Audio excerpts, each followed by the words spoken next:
Guys আজকে আরেকটা recipe নিয়ে চলে এসেছি গুট্টু ফ্রম পাগলানগর চ্যানেল থেকে। আসসালামু আলাইকুম সবাইকে। আজকে আপনারা দেখে হয়তো বুঝতে পারছেন আমরা আজকে কি করতে যাচ্ছি। আজকে আমরা পপকর্ন ভাজার একটি অসাধারণ রেসিপি নিয়ে আপনাদের সঙ্গে হাজির হয়েছি। দেখতে থাকুন, কিছুক্ষণের ভিতরেই এটা ভাজা শুরু হবে। এখনও এটা হলো ডিবার ভিতরে আছে। গাইজ এখন কড়াইতে তেল দিয়ে দেওয়া হয়েছে। না, হয় নাই। আচ্ছা, আগুন ধরাতে হবে। প্রথমে আগুনটা ধরিয়ে দাও। দাও আর একটু কমায় দাও। দাও আর তাকে আগে করো কিসের জন্য চালু করো ভিডিও কেটে দিলে তাহলে এখন একটু তেল দিয়ে দেওয়া হচ্ছে। এখন কিছুক্ষণের জন্য তেলটাকে গরম করে নিতে হবে। একটু সময় আমরা একটু কেটে দিব। আর এখানে একটু লবণ দিয়ে দেওয়া হচ্ছে। এতটুকু কিছু সময় এটা একটু গরম হবে, আমরা একটু কেটে দিব। এখন প্রায় 4 মিনিটের মতন এটা গরম করে নেওয়া হয়েছে। অনেকটাই গরম হয়েছে।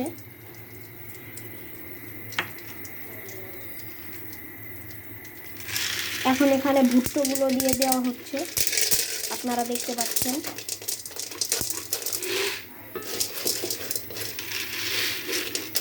এটা কেন করলো? এটা তো নুন না। না কেন এটা গুঁড়াটা করছি।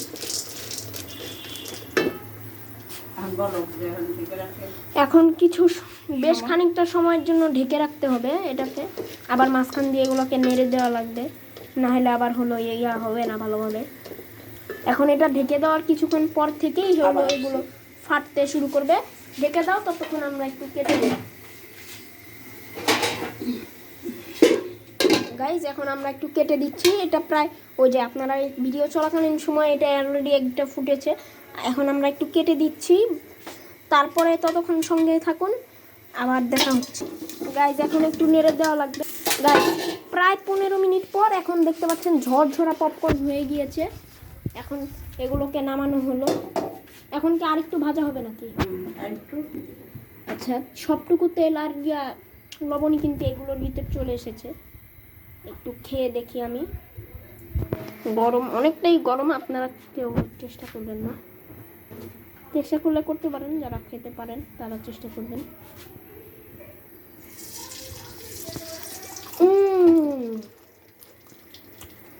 দারুণ সুস্বাদু হয়েছে। অবশ্যই একবার বাসায় বানাবেন। আর যেটা আপনাদের বলা হয়নি, আসল খবরটা হলো 15 মিনিটের মতন এটা ঢেকে রাখা হয়েছিল। গাইজ এখন আর এক পাতিল ভেজে নেওয়া হচ্ছে। সেম পদ্ধতিতেই ভাজা হবে।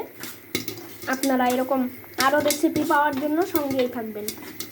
আগেরটা যেরকমভাবে করেছি, আগের এই প্লেট পাতিল যেভাবে করেছি সেমভাবেই বাস্ট হচ্ছে, কিন্তু সেম ওয়েতেই আপনারা হলো করবেন এরকমভাবে। আর অবশ্যই একটা কথা বলে রাখলাম, ভিডিওতে যারা দেখায় না তারা দেখায় না, কিন্তু কথা হলো এটা নামানোর পর যখন নাকি সবটুকু একসঙ্গে এখানে দিবেন, তখন একটু লবণ বেশি করে দিয়ে এটাকে এভাবে ঝাঁকিয়ে নেবেন। তাহলে কি লবণটা সুস্বাদু হবে এবং সবটা ব্যালেন্সড হবে। আজ এ পর্যন্তই, আজ আর নয়, পরবর্তী। আচ্ছা গাইজ, 2 পাতিল কিন্তু ভাজা হয়ে গিয়েছে এবং এটা ভাজার পরে একটুখানি লবণ দিয়ে হলো ঝাঁকিয়ে নেওয়া হয়েছে। আপনারা এরকম আরও রেসিপি পাওয়ার জন্য সাবস্ক্রাইব করে বেল আইকন বাটনে ক্লিক করে সঙ্গে থাকুন।